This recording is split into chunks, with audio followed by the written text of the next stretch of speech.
Monsieur Dame, bonjour. Je suis content de vous voir à nouveau aujourd'hui. Aujourd'hui, on va parler d'un sujet qui vous préoccupe, qui préoccupe la plupart des gens, parce qu'on reçoit aussi des questions de nos auditeurs. Et parmi les questions les plus importantes qu'on reçoit, c'est comment réduire le stress, l'anxiété, les angoisses quand on est chef d'entreprise. C'est vrai qu'on travaille pas mal avec des chefs d'entreprise, des cadres, des salariés, pas mal de commerciaux. Et parmi les questions qu'on voit le plus souvent, c'est comment je peux réduire le stress dans la vie de tous les jours. Parce qu'il faut savoir qu'un être humain, étant donné qu'il est conditionné, si vous voulez, il a une impulsion de survie qui est mise à rude épreuve dans la vie de tous les jours, un être humain s'inquiète. Quelle est l'anatomie de ces inquiétudes? Sur quoi ces inquiétudes sont basées? Quand on regarde bien, ces inquiétudes sont basées sur le fait de ne pas être sûr de pouvoir survivre dans le futur. Dire que le moindre mauvaise nouvelle qui arrive, ça peut être un créancier, ça peut être un huissier, ça peut être n'importe quel canal de communication qui va être utilisé dans ce monde, dans cette société, peut créer de l'inquiétude. Maintenant, vous avez remarqué que les individus ne réagissent pas de la même manière face aux inquiétudes, face au stress. Il y a des gens qui ont l'air plutôt zen et d'autres qui stressent pour un oui et pour un non.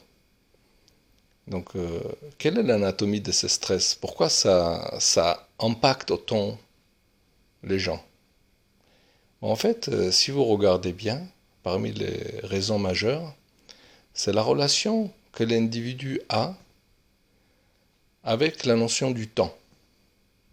C'est-à-dire que quelque part dans le mental de l'être humain, il y a quelque chose qui lui fait croire que le problème qu'il imagine existe déjà dans le moment présent.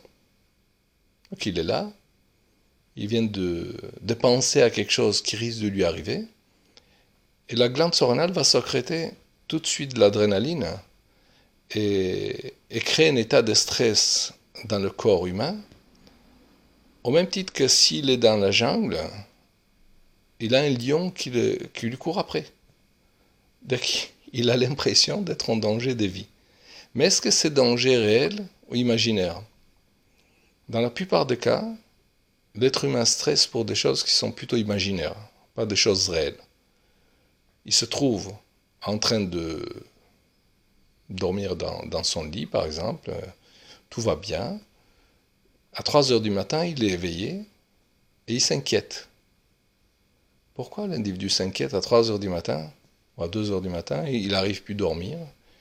Et s'il regarde de plus près, il découvre que dans sa mentale, il y a des situations qu'il essaie de résoudre avec des projections. Des projections sur des solutions qui peuvent lui permettre d'éviter de subir certains méfaits de la vie. Alors, si 99,9% de nos problèmes sont des problèmes imaginaires, ça ouvre plutôt la porte à des solutions. Ça veut dire quoi? Ça veut dire que si un individu est capable de revenir tout simplement, amener dans le temps présent les unités d'attention. Quand je dis l'unité d'attention, c'est quand vous mettez votre attention sur quelque chose. Les unités d'attention que vous mettez sur des problèmes vous manquent, si vous voulez, pour résoudre des problèmes réels dans le moment présent. C'est-à-dire que vous pensez tout le temps aux choses qui n'existent pas, ces unités d'attention vous manquent pour résoudre réellement les problèmes. Ça veut dire que si un individu se trouve à s'inquiéter et toute son attention est dispersée dans les inquiétudes, dans les projections négatives, cette attention lui manque pour résoudre les vrais problèmes qu'il a dans la vie de tous les jours. Donc un individu qui veut tout simplement réduire son stress, il doit appeler ces unités d'attention dispersées, parfois dans le passé, ça peut être des sentiments de culpabilité, ça peut être de regret du passé, ça peut être quelque chose qui concerne le futur, ça peut être des moments qu'il essaie d'éviter suite à de mauvaises nouvelles qu'il a eues dans le moment présent ou pas. Il peut imaginer aussi des choses négatives dans le futur, même si ces choses-là ne sont pas encore là. Des unités d'attention sont dispersées dans ces pensées, dans ces projections. Donc faire appeler ces unités d'attention dans le moment présent est aussi nécessaire pour réduire le stress. On peut dire dans l'absolu, si on peut dire ce mot, un individu qui a amené toutes ces unités d'attention dans le moment présent, en réalité, est tout à fait zen. Hein. Être dans le moment présent avec toutes ces unités d'attention. Parler plus simplement, parce que si vous voulez, les gens, ils ne sont pas conscients d'une addiction parmi d'autres, qu'en réalité, c'est peut-être l'addiction la plus importante, ou plutôt la plus négative qu'on puisse avoir. Et cette addiction, ce n'est pas forcément l'alcool ou la drogue qui sont des addictions terribles, c'est l'addiction à la pensée. Ne pas être capable d'arrêter de boire, c'est une addiction. Ne pas être capable d'arrêter de prendre de la drogue, c'est une addiction.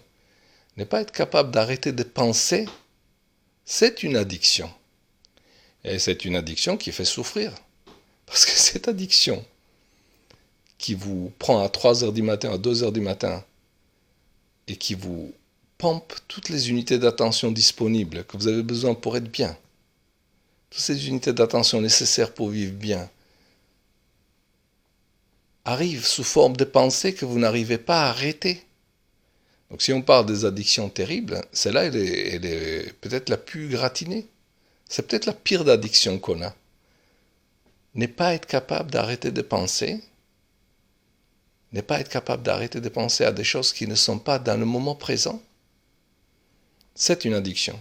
Donc déjà reconnaître qu'on a une addiction à penser, reconnaître un petit peu la source de cette addiction, mettre cette addiction sous contrôle, on va parler de comment on peut mettre cette addiction sous contrôle, au moins réduire cette addiction, parce que cette addiction, et j'insiste un petit peu là-dessus, amène beaucoup de souffrance. Si vous voulez, la souffrance physiologique et mentale que les gens ressentent dans la vie de tous les jours, et l'interaction qu'ils ont entre les êtres humains, entre les choses, entre la vie en général, est liée beaucoup à ce manque de compréhension de la façon que cette addiction agit sur nous.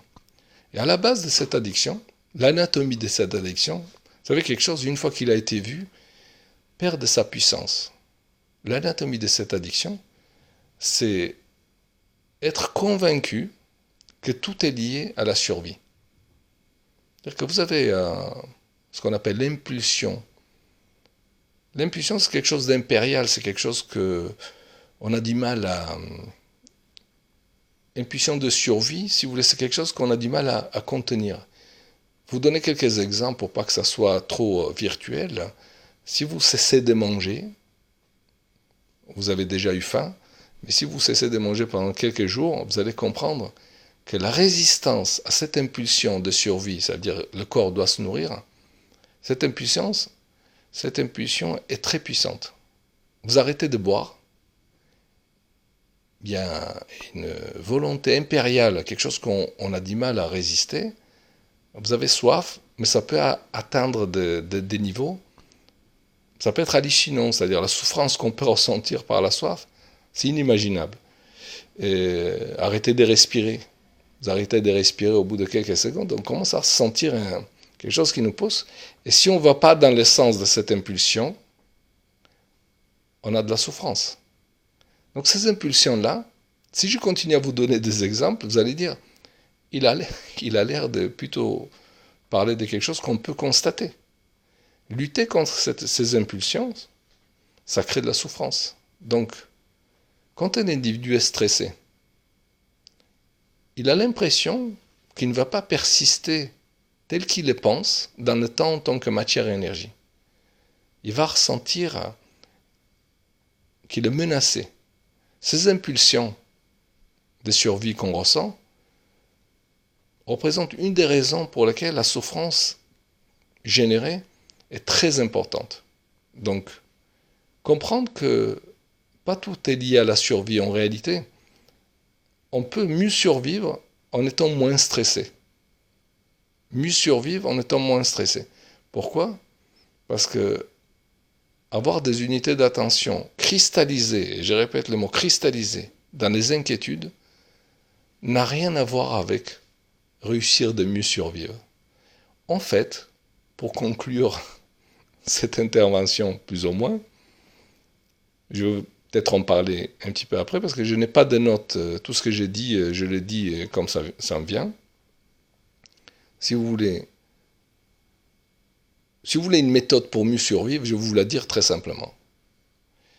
Vous devez vous décontracter. Dire, oh, c'est pas possible.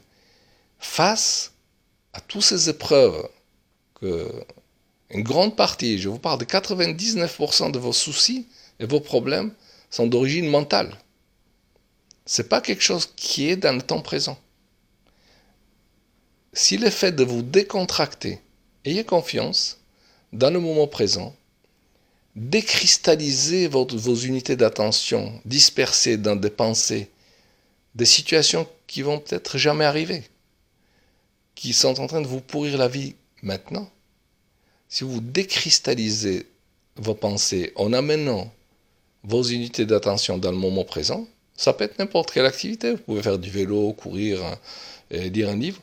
Mais dès que vous sentez que votre pensée échappe, vous tombez dans l'addiction de penser sans le vouloir, des choses qui n'existent pas, et aussi des choses qui vous angoissent et vous stressent, soyez conscient de ça. La conscience, c'est quoi? C'est la capacité à reconnaître, l'aptitude à reconnaître sa propre réalité, être capable de juger cette réalité. Si vous êtes conscient que vos unités d'attention sont cristallisées dans des pensées qui n'existaient pas, des situations qui n'existaient pas, la pensée existe, mais la situation n'existait pas. Mais ça, c'est en train de vous pourrir la vie dans le temps présent. Vous amenez vos unités d'attention dans le moment présent, vous êtes conscient qu'il y a une addiction à la pensée, et vous vous décontractez. C'est pas possible. Face au problème, il faut se décontracter. Comment puis-je me décontracter? Parce que mes problèmes, ils ne sont pas résolus. Est-ce que vous pensez sérieusement que vous résolvez mieux vos problèmes en étant stressé? En ayant la glande surrénale qui sécrète de l'adrénaline, comme s'il y a un lion qui vous court après? Est-ce que vous pensez que la qualité de vos solutions, dans le moment présent, est supérieure à celui qui est décontracté? 99% de votre stress est généré par le mental. C'est-à-dire que ce n'est pas la situation. 99,9% de vos problèmes sont générés par l'attitude que vous avez face au problème. Peu importe le problème que vous avez, la décontraction face au problème décristallise les unités d'attention que vous avez malheureusement laissées piéger dans des pensées en grande partie complètement inutiles. La décontraction va vous apporter une sérénité face aux situations et évidemment, en voyant les choses clairement, sans le voile de ces pensées addictives, vous allez découvrir qu'en réalité, les solutions rejaillissent plus ou moins d'une manière extraordinaire. Si vous regardez une des méthodes pour vous aider à décristalliser vos unités d'attention par rapport au futur, parce que comme on a discuté dans 2 conférences qu'on a fait avant, j'ai travaillé 20 ans avec des chefs d'entreprise, des cadres, des salariés en tant que consultant, et j'ai vu que ça marche. Si vous vous décontractez, la première chose que je disais bien sûr à mes stagiaires, à mes cadres, lors de séminaires et du coaching, je leur ai dit, essayez de vous décontracter un petit peu, arrêtez de penser qu'au problème. Ok, vous pouvez prendre une feuille et écrivez le problème. C'est déjà dans votre tête. Si vous voulez, le fait de l'écrire sur une page blanche, voilà, vous écrivez le problème sans état d'âme, voilà, ça me fait ça, je suis stressé, j'ai des dettes, j'ai des problèmes, j'ai des problèmes de couple. Écrivez le problème tel qu'il est, pas tel que la pensée essaie de vous faire imaginer qu'il est. Et ok, la situation a été détectée, vous allez peut-être ressentir un début de soulagement. Début de soulagement, parce que vous avez décristallisé des unités d'attention, vous avez amené ça sur une feuille, vous allez regarder cette feuille, dire voilà, ça c'est le problème. Maintenant, si vous voulez aller plus loin dans la méthode de décristallisation des pensées qui génèrent du stress et des angoisses et des inquiétudes, vous allez découvrir que en ayant un petit plan d'action qui vous permet, même à dose homéopathique, là je vous parle de mécanismes, toute chose que vous allez faire dans la direction pour résoudre ces problèmes, vous allez noter des étapes, vous allez commencer à les faire, passer un coup de fil, envoyer une lettre. Soyez dans l'action qui pointe vers des solutions que vous avez découvertes après avoir écrit ces résumés de vos problèmes. Ce que vous pouvez faire après avoir écrit ces résumés, c'est aussi ne pas chercher de solutions. Ce que je vous propose, c'est d'essayer d'écrire quelques questions, ça peut être 10, 15, 20, 30 questions, que vous posez vis-à-vis de la situation qui vous angoisse. Des questions. C'est-à-dire les gens cherchent des réponses, mais en réalité, ce qui cristallise vos unités d'attention, c'est des questions sans réponse. Mais quand vous cherchez des réponses, vous avez oublié l'étape, poser des questions. Écrire les questions permet de mettre l'attention sur des choses que vous avez mentalement sous forme de peut-être, questions sans réponse. Vous l'écrivez sans chercher la réponse. Je vous précise. Arrêtez cette impulsion, cette addiction plutôt de penser par le fait de poser des questions. Ça peut être toutes les questions qui vous passent par la tête. Vous écrivez, voilà, qu'est-ce qui va m'arriver si je perds ma maison? Ça peut être des choses imaginaires, mais si ça vous traverse l'esprit, ça cristallise des unités d'attention. Vous écrivez 10, 20, 30, 40, ça peut être même 200 questions. Jusqu'à un soulagement. Parce qu'en posant des questions, vous allez découvrir qu'il y a un soulagement qui rejaillisse. C'est-à-dire petit à petit, vous allez vous sentir soulagé face à la situation. Ensuite, une fois que vous êtes bien soulagé en posant toutes ces questions, vous allez faire des petits plans d'action. Des petits plans d'action qui vous permettent d'agir sur la situation, d'agir d'une manière ou d'une autre. Agir, c'est transformer plus ou moins ce qui est. C'est ça la définition du mot agir. Transformer plus ou moins ce qui est, ne pas rester à subir. Parce que agir, c'est exactement le mot contraire. C'est la dichotomie du mot subir. Je vous demande d'agir, d'avoir des petits plans d'action, envoyer une lettre, répondre à un téléphone, passer un coup de fil. Ça peut être des actions. Je vous donne quelques exemples, mais vous avez compris certainement de quoi je parle. Maintenant, je vais vous parler d'une situation qui s'est produite pendant la Deuxième Guerre mondiale. C'était à Pearl Harbor. Et on n'a pas beaucoup entendu parler de cette histoire parce qu'elle a l'air pas très importante, mais elle a à voir avec vos problèmes. Et quand les Japonais attaquaient les navires américains par surprise, beaucoup de marins, des officiers, ont subi ces attaques sans pouvoir réellement agir parce qu'ils n'étaient pas préparés réellement à cette attaque. Et ils ont tellement subi que, à la fin de cette attaque, beaucoup des officiers et des marins souffraient de problèmes mentaux.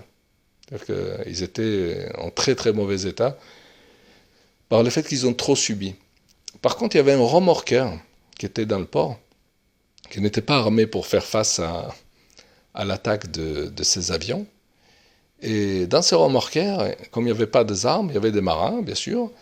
Et certains marins sont descendus dans la cale et ils ont amené des cartons avec des sacs avec des pommes de terre.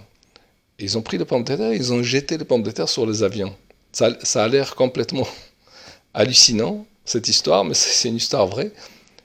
Ils ont jeté des pommes de terre sur les avions qui attaquaient, ils n'ont même pas attaqué le remorqueur parce qu'il n'était pas considéré comme une cible. En jetant des pommes de terre, ils ont agi.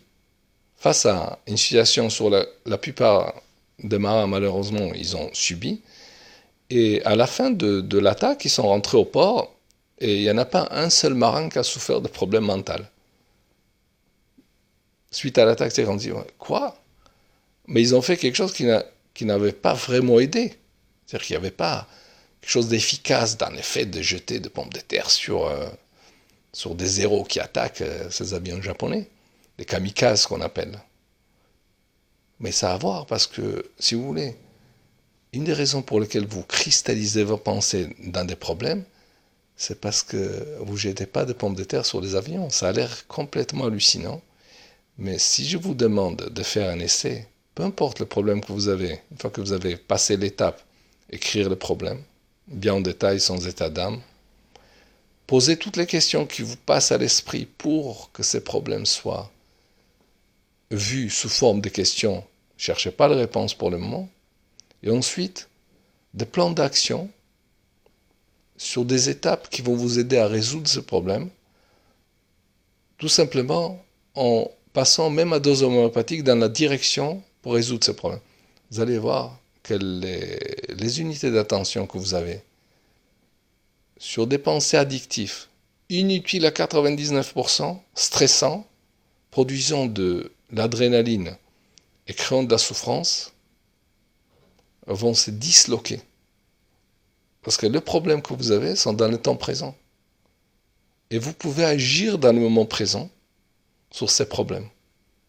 Donc, j'espère, vous savez, l'idée du Help TV, c'est d'apporter des solutions à toute personne qui veut améliorer ses conditions. Bien sûr, ce n'est pas, on ne parle pas ici de quelque chose d'absolu.